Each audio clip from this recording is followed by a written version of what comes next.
Hello students, welcome back to Desi web dev. पिछली video में मैंने आपको CSS के अंदर टेक्स्ट प्रॉपर्टीज़ के बारे में पढ़ाया था कि हम टेक्स्ट प्रॉपर्टीज़ को कैसे अप्लाई कर सकते हैं किसी भी टेक्स्ट के ऊपर। अब मैं आपको पढ़ाने वाला हूँ सिलेक्टर्स इन CSS के अंदर क्या क्या सिलेक्टर्स होते हैं। लेकिन उससे पहले मैंने आपको बेसिक फॉर्मेट बताया था पिछली वीडियो में CSS का। एक बार मैं आपको वो रिवाइंड करा देता हूँ। मैंने यहाँ पर एक H1 हेडिंग बनाई और मैंने यहाँ पर लिख दिया देसी वेब डेव, Ctrl+S। अब मैं Alt+B करूँगा तो मुझे यहाँ पर देसी वेब डेव जो है एक हेडिंग लिखी हुई दिख जाएगी। ये रही, ये हेडिंग है हमारी ब्लैक कलर में। मैं चाहता हूँ कि ये हेडिंग जो है हमारी रेड कलर की हो जाए, तो मैं अपने style.css के अंदर आऊँगा, यहाँ पर सिलेक्ट करूँगा अपनी हेडिंग को H1। तो ये जो मैंने H1 को सिलेक्ट किया, ये होते हैं हमारे सिलेक्टर कि हम यहाँ पर कौन से एलिमेंट को सिलेक्ट कर रहे हैं। तो अब मैं यहाँ पर एक की लिखूँगा कलर और एक वैल्यू लिखूँगा, मैंने लिख दी यहाँ पर रेड और सेमीकोलन। ये हमारा बेसिक फॉर्मेट होता है CSS का। और इस वाली style.css वाली फ़ाइल को हमें लिंक करना होता है index.html के साथ। लिंक करने का हमारा फॉर्मेट कुछ ये होता है। अब जैसे ही मैं Alt+B करूँगा तो हमारी जो ये हेडिंग थी ये ब्लैक से कैसी हो गई, रेड कलर की हो गई। इस तरीके से हम अपनी स्टाइलिंग प्रोवाइड करते हैं। तो इस वीडियो में मैं आपको बताऊँगा सिलेक्टर्स इन CSS। तो फ़िलहाल यहाँ पर सिर्फ एक H1 हेडिंग है, तो हमने इसको सिलेक्ट कर लिया। अब मान लीजिए यहाँ पर और भी H1 हेडिंग होती, एक H1 हेडिंग और होती जिसमें हम लिखते सब्सक्राइब। एक हमारी होती H2 हेडिंग जिसमें हम लिखते लाइक, कमेंट, शेयर। Ctrl+S करेंगे, Alt+B करेंगे। अब हमें देसी वेब डेव और सब्सक्राइब, ये दोनों के दोनों H1 है, इसलिए हमें देसी वेब डेव भी रेड कलर का दिख रहा है, सब्सक्राइब भी रेड कलर का दिख रहा है, लेकिन लाइक, कमेंट, शेयर हमें ब्लैक कलर का दिख रहा है। हम चाहते हैं कि लाइक, कमेंट, शेयर भी कैसा हो जाए, रेड कलर का हो जाए। तो हम क्या करेंगे, style.css में अपने सिलेक्टर को यूज़ करेंगे, अपने यूनिवर्सल सिलेक्टर को। हम कौन सा सिलेक्टर पढ़ेंगे, यूनिवर्सल सिलेक्टर। यूनिवर्सल सिलेक्टर का जो सिंटैक्स होता है वो कुछ इस तरीके से होता है। हम लिखेंगे स्टार और उसके बाद अपने कर्ली ब्रैकेट्स और अपनी की वैल्यू का पेयर लिखेंगे। मैं यही लिख देता हूँ कलर रेड। Ctrl+V करूँगा, इसको कमेंट आउट कर देता हूँ। यूनिवर्सल सिलेक्टर का काम क्या होता है, it is use to select everything in a document. ये सब कुछ सिलेक्ट कर लेता है जो भी हमारे डॉक्यूमेंट के अंदर लिखा होता है। अब मैं जैसे ही रिफ़्रेश करूँगा हमारी लाइक, कमेंट वाली हेडिंग भी जो है कैसे आ गई, रेड कलर में आ गई, क्योंकि यूनिवर्सल सिलेक्टर ने सबको सिलेक्ट कर लिया। तो ये हमारा यूनिवर्सल सिलेक्टर का काम होता है। अगला आता है हमारा एलिमेंट सिलेक्टर।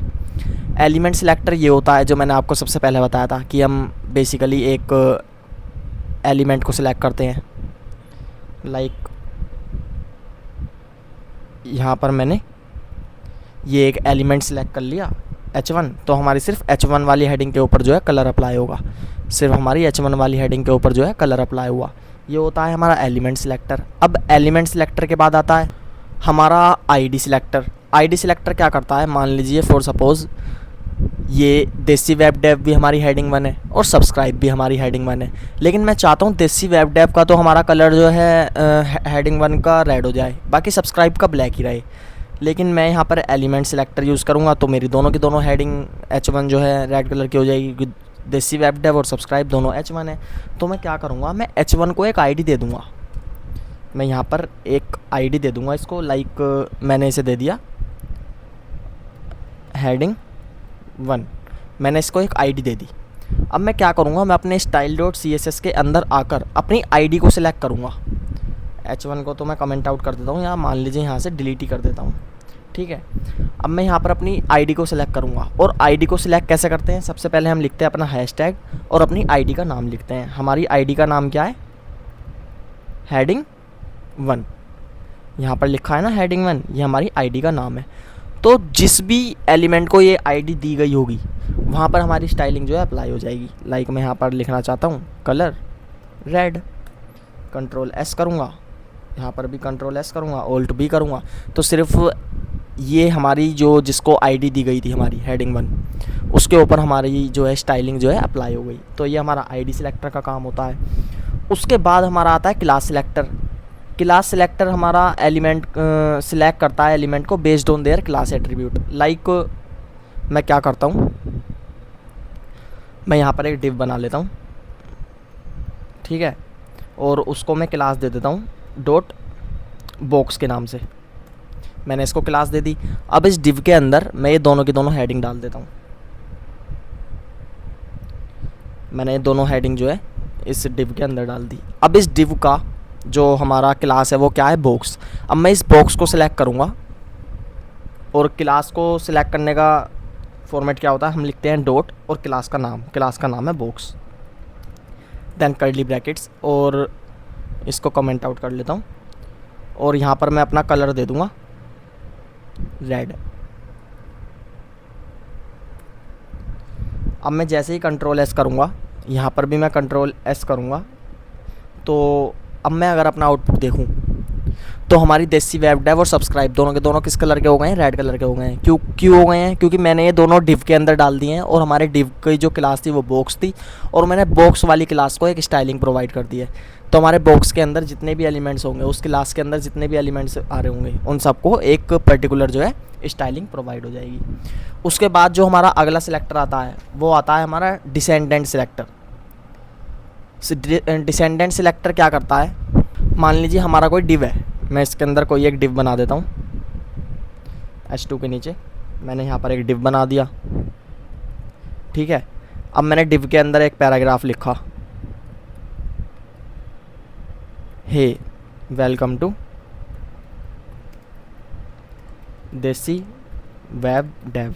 मैंने कोई भी एक पैराग्राफ लिख दिया। उसके बाद मैंने एक और पैराग्राफ लिखा, ठीक है, लाइक कमेंट शेयर। मैंने यहाँ पर ये लिख दिया, कंट्रोल एस करा, ऑल्ट बी करा, तो हमारा यहाँ पर जो है डिव है, और डिव के अंदर ये हमारी दो जो हैं पैराग्राफ लिखे हैं। अब मैं चाहता हूँ इन दोनों पैराग्राफ का जो है सेम कलर हो जाए, तो मैं क्या करूँगा, खाली मैं यहाँ पर लिखूँगा डिव, और डिव के अंदर हमारे जितने भी पैराग्राफ आते हैं उनको सिलेक्ट करूँगा, और यहाँ पर मैं लिख दूँगा लाइक बैकग्राउंड कलर, मैं ग्रीन कलर लेना चाहता हूँ, बैकग्राउंड